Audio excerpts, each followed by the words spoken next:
이삭이 그랄에 가서 거주하면서 이제 거기에서 살아가는 이야기를 오늘 하고 있는데요. 오늘 26장의 이 말씀은 창세기 20장에 나오는 아브라함이 그랄에 내려갔던 내용과 굉장히 흡사합니다.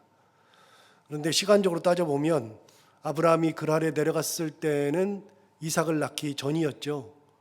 이삭을 낳기 전이었는데 그때가 99세였습니다. 그러니까 하나님께서 아브라함에게 나타나셔서 내년 이맘때 너에게 아들이 있으리라 말씀하시고 나서, 그리고 나서 아들을 낳기 전이니까 99세죠. 99세에 그랄에 내려갔던 이야기가 20장에 나오고 21장에서는 그랄랑 아비멜렉이 아브라함을 찾아와서 언약을 맺자고 하는 내용이 21장 뒤편에 나와 있습니다. 그 내용이 오늘 또 나오는데, 이삭은 아버지가 그랄에 내려간 것을 알았는지 몰랐는지 몰라도 이삭도 그랄에 내려가죠. 그랄랑 아비멜렉이 있습니다. 똑같은 왕은 아니고요, 아비멜렉이 다른 왕입니다. 그럼에도 불구하고 어쨌든지 간에 거기에 갔는데 시간적으로 차이를 보면 아브라함이 이미 죽었잖아요. 어제 25장에 죽었잖아요. 아브라함이 죽었을 때 나이가 175세였습니다. 175세에 죽고 나서 그랄에 내려갔으니까 아브라함이 죽은 다음에 바로 내려갔으면 76년 만에 가는 것이고요. 아니면 조금 더 지나면 80년 만에 간 것이거나, 아무튼 그렇습니다. 시간적으로는 한 80여 년의 차이가 납니다. 더 날 수도 있고 덜 날 수도 있고. 어쨌든 간에 약 80년 만에 아버지가 했던 것과 똑같은 일이 벌어집니다. 자, 오늘 1절을 보시면 이렇게 시작하잖아요. 아브라함 때에 첫 흉년이 들었더니, 여러분, 흉년이 들었을 때 그런 이야기가 나오는데 그 땅에 또 흉년이 들었다. 그러면 80여 년, 90여 년 만에 흉년이 또 든 겁니다. 아브라함이 흉년이 들었을 때에 하나님을 바라보지 아니하고 길을 떠났잖아요. 길을 떠나서 아브라함이 그랄로 갔는데 이삭도 또 흉년이 들었을 때 그랄로 또 내려갔습니다. 그러니까 이걸 보면서 저는 항상 무슨 생각이 드냐면, 우리 인간은 그냥 똑같다 이런 생각이 들어요. 그리고 너무나도 이게 자연스러워요. 우리 인간은 조그마한 거에도 상처를 입고요. 그냥 상처를 저 사람 왜 입지? 그랬는데 내가 어느 날 보면 내가 똑같은 일로 상처를 받을 때도 있고, 그냥 그것 때문에 괴로울 때도 있고, 죽을 때까지 나는 하나님을 떠나지 않고 하나님만 붙들고 살리라 그러면서도 나도 모르게 또 하나님과는 상관없이 살아가는 때가 있고, 그런 것들이 우리의 삶에 너무나도 많아요. 그런 것들이. 그게 계속 반복이죠. 이스라엘 백성들이 나중에 광야에서 40년 사는 동안에 하나님 앞에 원망을 굉장히 많이 하죠. 우리는 생각하기를, 아니 원망 한 번 하면 됐고 하나님 저렇게 나타나셨는데 또 원망을 해. 왜 그래? 자꾸 그렇게 말할 수 있어도 실제로는요, 전혀 그렇지가 않습니다. 그들이 계속 원망하듯이 우리도 세상 살면은 비슷합니다. 그래서 아브라함이 그렇게 했던 거를 아들 대에 이르러서 끊지 못하고 똑같이 그랄로 내려갔습니다. 그런데 그랄로 내려가는 것이 목적지가 아니고요, 더 가려고 했던 것 같아요. 1절을 다시 한번 보세요. 아브라함 때 천 흉년이 들었더니 그 땅에 또 흉년이 들매 이삭이 그랄로 가서 블레셋 왕 아비멜렉에게 이르렀어요. 자, 아비멜렉까지 간 거는 당연히 갔죠. 그랄 왕 아비멜렉에게 갔죠. 근데 하나님이 2절에 보면 나타나요. 2절에 보면 이렇게 나타나시죠. 여호와께서 이삭에게 나타나 이르시되, 뭐라 그러냐면, 애굽으로 내려가지 말고 내가 내게 지시하는 땅에 거주하라. 하나님이 이삭의 마음을 아시죠. 이삭은 어디까지 내려가려고 그래요? 애굽까지 내려가려고 그러죠. 왜요? 애굽이 먹고 살 것이 많거든요. 여러분, 사실은 그 흉년이 들었을 때에 아브라함이 내려간 것은 그랄이 아니었습니다. 그거는요, 실제로 보면 12장에서 애굽에 내려갈 때 기근 때문에 애굽에 내려간 적이 있거든요. 아브라함이. 그때가 아브라함이 가나안 땅에 들어간 지 얼마 되지 않았습니다. 그 사실은 한 100년 지난 겁니다. 100년. 그때 아브라함이 기근 드니까 애굽에 내려갔죠. 왜요? 먹을 것이 많으니까요. 똑같아요. 애굽으로 가려고 그러잖아요. 애굽으로 가던 길에 그랄까지 간 겁니다. 그래서 그랄에서 머물려고 한 게 아니라 애굽까지 가려고 그러는데 하나님 뭐라 그래요? 애굽으로 내려가지 말고 내가 내게 지시하는 땅에 거주하라. 그래서 하나님이 가지 말래요. 이게 하나님과 우리의 결정적 차이인데요. 우리는 풍요를 찾아가요. 당연한 거죠. 우리는 좋은 걸 찾아가요. 그런데 하나님은요, 아브라함이 하란에 있을 때 정말로 대단한 곳이죠. 먹고 살기가 진짜 좋은 곳이죠. 하란에서 가나안으로 이렇게 데려다 놨어요. 가나안에 가보니까, 하나님이 약속해서 가보니까 먹고 사는 것이 너무나도 힘드는 거예요. 하란에 비하니까 너무나도 힘드는 거예요. 도대체 하나님이 여기다 왜 박아놨어? 그러죠. 그리고 기근이 나니까 바로 애굽으로 내려갔어요. 애굽이 뭐 하는 곳이에요? 애굽이 너무나도 먹고 살 것이 많은 거예요. 사람은요, 먹고 살 것이 많은 곳으로 가요. 그런데 하나님은 잠시 후에 또 그 아브라함을 데려다가 가나안으로 다시 또 박아놨죠. 거기는 먹고 살기 힘든데 자꾸만 힘든 곳에다 하나님이 박아놔요. 하나님이 거기다 박아놓고서 도망가면 다시 갖다 놓고, 하나님이 왜 그래요? 여러분, 하나님은 먹고 살 것이 없고 힘드는 곳인 줄을 몰라서 그러는 게 아니에요. 바보 멍청이가 아니죠. 하나님이 우리보다 훨씬 더 모든 것을 아시고 모든 것에 능하신 분인데, 그런데 하나님이 왜 그러셔요? 이유는 간단한 거예요. 먹고 살 거 네가 아무리 가봐야 안 된다. 가면 오히려 네 아내를 누이라고 하고 사람이 너를 죽이려고 하고 그런 것들이 더 많다. 먹고 살 거는 내가 해결해 줄게. 그 말을 하시는 거예요, 하나님께서. 그런데 사람은 먹고 살 길을 찾아가요. 자꾸만 본능적으로 찾아가요. 애국까지 가려고 그러잖아요. 하나님 뭐라 그래요? 가지 말래요. 내가 너에게 지시하는 땅에 거주하라. 그러면서 3절에 지시하는 땅이 어디냐? 3절에 말씀하시죠. 이 땅에 거류해라. 그랄에 그냥 있어라. 그래서 내가 내게 지시하는 땅은 이 땅이에요. 그랄이에요. 그래서 그랄에 거주하면 하나님께서 약속하시죠. 3절 다시 보시면 이 땅에 거류하면 몇 가지를 약속하세요. 첫 번째, 내가 너와 함께 있어 내게 복을 주고, 두 번째, 내가 이 모든 땅을 너와 내 자손에게 주리라.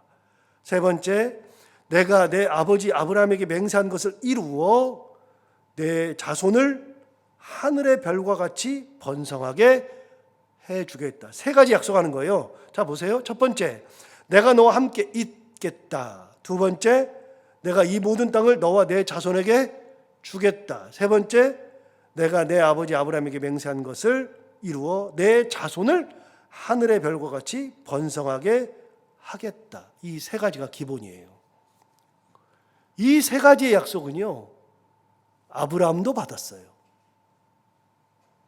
그리고 훗날 야곱이 도망할 때 베델에서 하나님께서 거기서 돌베개를 하고서 잠을 잘 때 하나님께서 그에게 나타나셔서 그때 하신 말씀, 약속이 이 세 가지예요.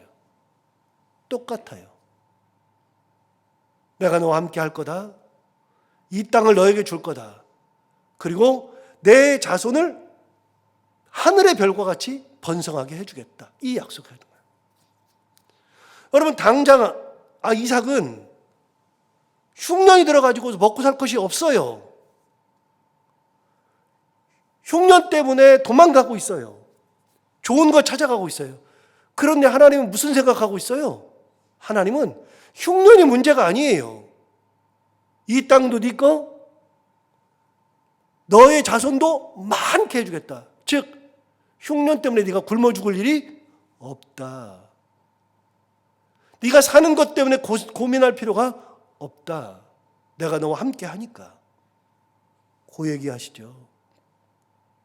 결국은 도망가고 좋은 거 찾아가고 있는 이삭에게 하나님 나타나셔서 가지 말래요. 애굽 가지 말래요. 거기 가봐야 좋은 것이 없다고 말씀하시죠. 거기 그냥 있으라고 말씀하셨어요. 자, 그래서 6절에 이삭이 그랄에 거주하죠. 그런데 이삭이 그랄에 거주하면서 아버지와 똑같이 행동을 해요. 7절을 보시면 그곳 사람들이 그의 아내에 대하여 물음에 그가 말하기를 그는 내 누이라 하였으니 리브가는 복이 아리따움으로 그곳 백성이 리브가로 말미암아 자기를 죽일까 하여 그는 내 아내라 하기를 두려워함이었더라. 여러분, 자기가 또 그 백성들이 자기를 죽일까 싶어서 똑같이 아버지와 똑같이 아내를 누이라고 하였죠. 아브라함도 똑같이 그 아내를 누이라고 한 것은 너무 예뻐서 자기를 죽일까 봐 그렇게 한 거죠. 먹을 것을 찾아갔는데 흉년이 들어서 먹고 살겠다고 갔는데 그런데 거기서 먹고 사는 문제가 아니라 다른 문제가 걸린다니까요. 여러분, 하나님의 은혜를 떠나가면 당장 내가 가진 문제를 내가 인간적으로 해결할 수 있는 길이 있겠죠. 뭐 풍성한 곳을 찾아가고 풍요로운 곳을 찾아가면 그걸 내가 해결할 수는 있겠죠. 그런데 가면 하나님의 은혜를 떠나가면 내가 지금 당한 문제를 해결할 수는 있을지 몰라도 또 다른 문제 때문에 그것이 내 앞길을 막는 거예요. 그것이 여러분, 우리 자녀들을 결혼시킬 때 그런 거 하잖아요. 얘는 이래서 안 되고 저래서 안 되고 그런 생각을 우리가 하잖아요. 그런데 애가 고집을 피워가지고 끝까지 하는 경우 있죠. 진짜 고집 피워가지고. 고집을 피우면 부모가 뭐라고 말하냐면 이렇게 말하는 제가 부모를 봤어요. 네 눈 네가 찌르는 거야. 근데 몰라요. 그 눈을 자기가 찌르는지를 몰라요. 내 손가락으로 내가 찌르는지를 몰라요. 이게 어떤 선택인지를 몰라요. 여러분, 사업도 그래요. 그렇게 했는데 결국은 이게 망할 짓을 하는 거예요. 당장에 뭔가 하는 것 같아도 망할 짓 하는 경우들 있잖아요. 뭔가 하기만 하면 망할 짓 하는 것들 있잖아요. 다 알아요. 이거 결국은 네 눈을 찌르는 거야. 그러는데도 끝까지 고집 피우고서 하는 경우가 있어요. 여기서 하면 망한다니까. 이거 하면 망한다니까. 기술도 없는데 이걸 왜 하냐고 이렇게 하는데도 안 들려요. 여러분, 내가 가지고 있는 이 문제만 해결하면 되는 거냐면 아니요. 하나님의 은혜를 떠나면 그 문제가 아니라 내가 생각하지도 못하는 문제를 항상 맞닥뜨리는 거예요. 항상. 아브라함 가는 곳마다 어려움을 겪어가서 그것 때문에 괴로워하고 있잖아요. 누가 해결해요? 다. 하나님이 다 해결해 주셨지. 먹고 사는 문제도 하나님이 해결해 주시면 되는 건데 은혜를 믿고 끝까지 기도하면서 길을 가면 되는 건데 그렇지 않으니까 다른 문제를 자꾸만 겪어요. 8절 한번 볼까요? 8절을 보시면 이렇게 말해요. 이삭이 거기 오래 거주하였더니 이삭이 그 아내 리브가를 껴안은 것을 블레셋 왕 아비멜렉이 창으로 내다봤어요. 오랫동안 살았어요. 오랫동안 있었는데 사람들이 한 번도 이삭을 해하려고 한 적이 없네. 죽이려고 한 적도 없어. 누이라고 했는데 누가 그 리브가를 건드는 사람도 없네요. 마음에 드는 사람도 없네요.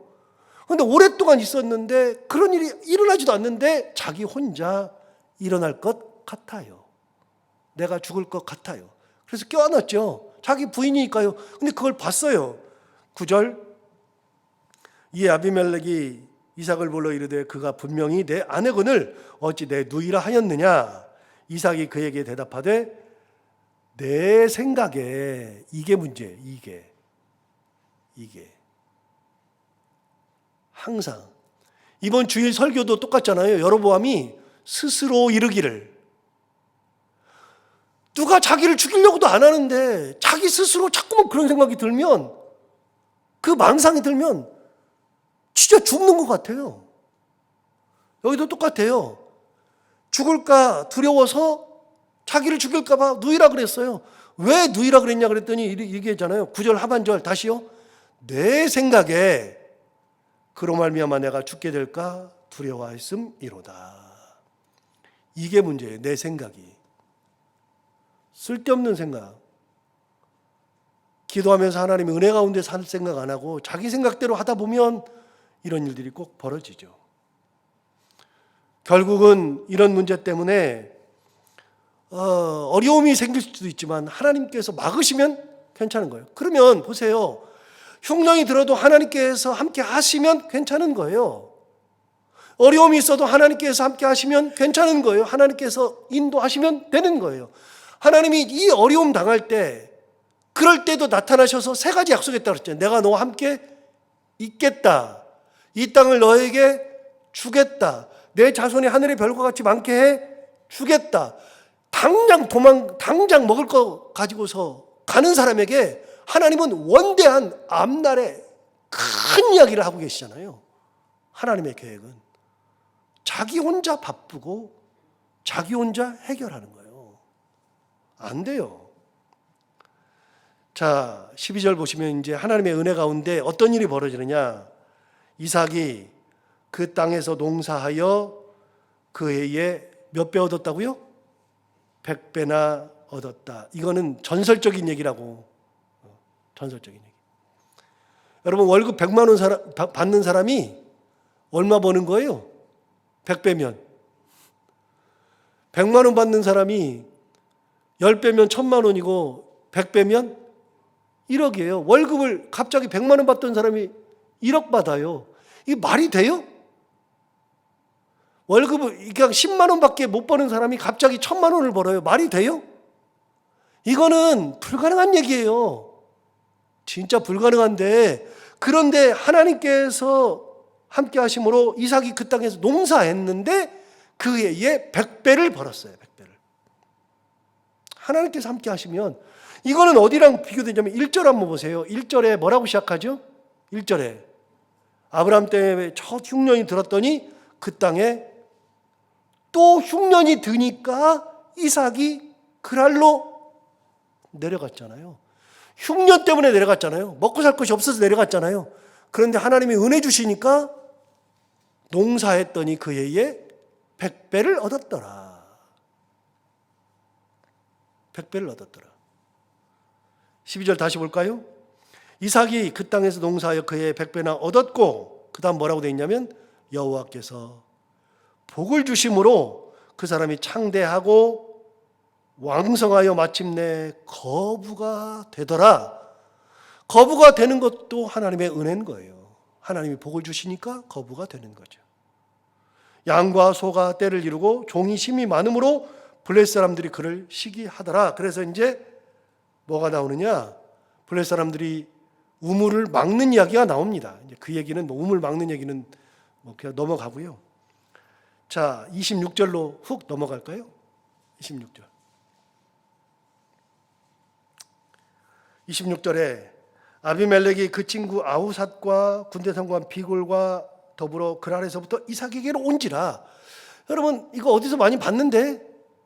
아비멜렉 21장 한번 가볼까요? 21장.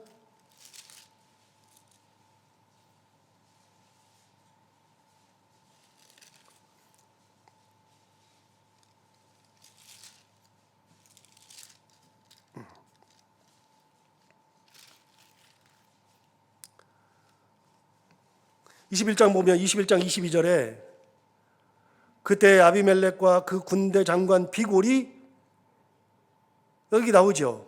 아비멜렉과 그 군대 장관 비골이 아브라함에게 말하여 이르되 내가 무슨 일을 하든지 하나님이 너와 함께 계시도다 하면서 찾아와가지고 맹세하는 장면이 나오죠.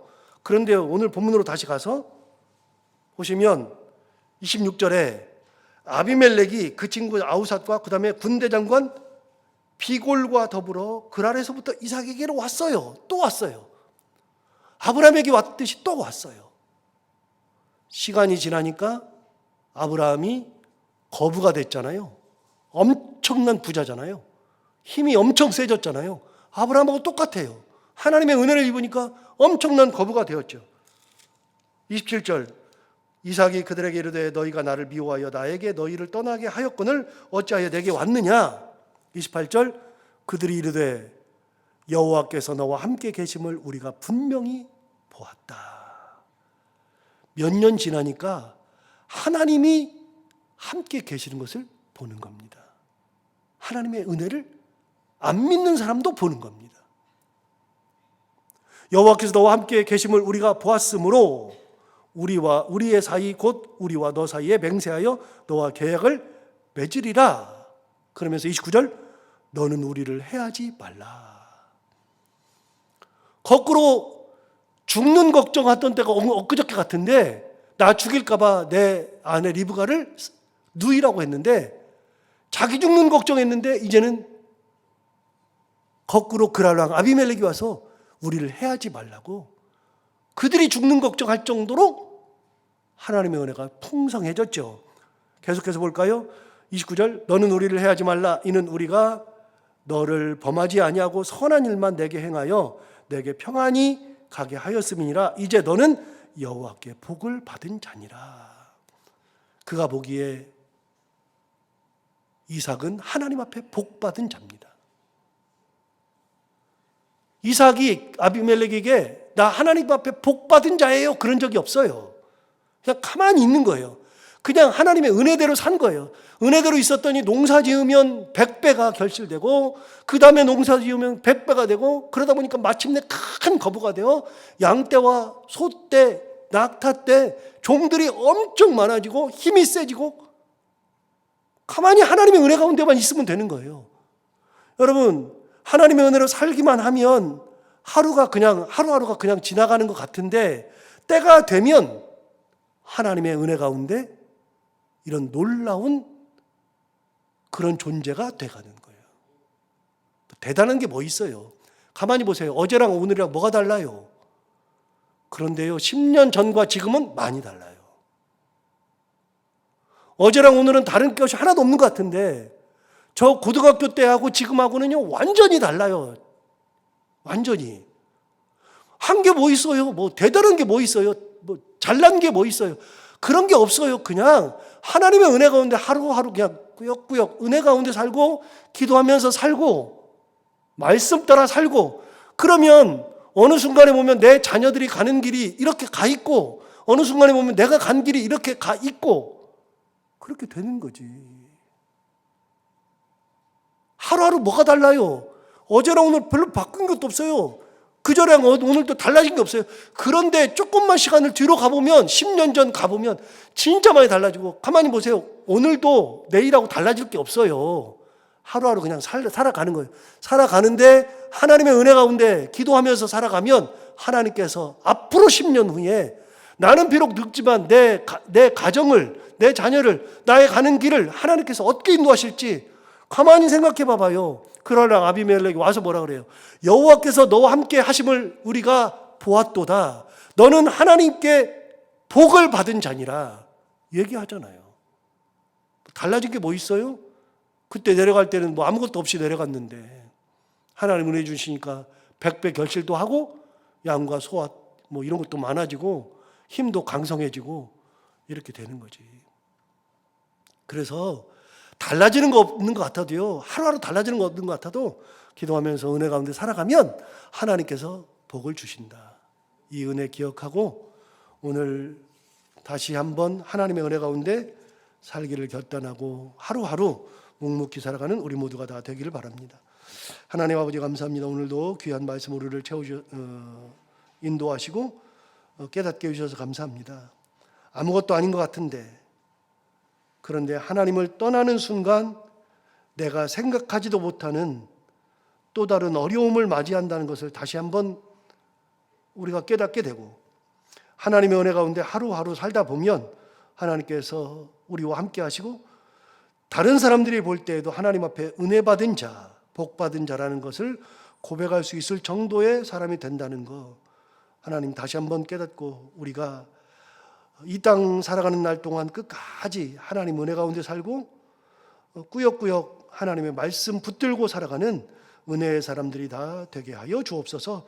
오늘도 하루를 살아갈 때 이 말씀을 기억하며 붙들고 살아가는 하루가 되게 하여 주옵시고 하나님 아버지 오늘도 기도하러 나온 사랑하는 모든 성도들 한 분 한 분의 기도 제목을 다 응답하여 주시기 원하오며 오늘도 해야 되는 것들 기쁨으로 잘 감당하고 만나는 분들과 함께 웃고 행복한 하루가 되게 하여 주옵소서. 예수님 이름으로 기도하옵나이다. 아멘.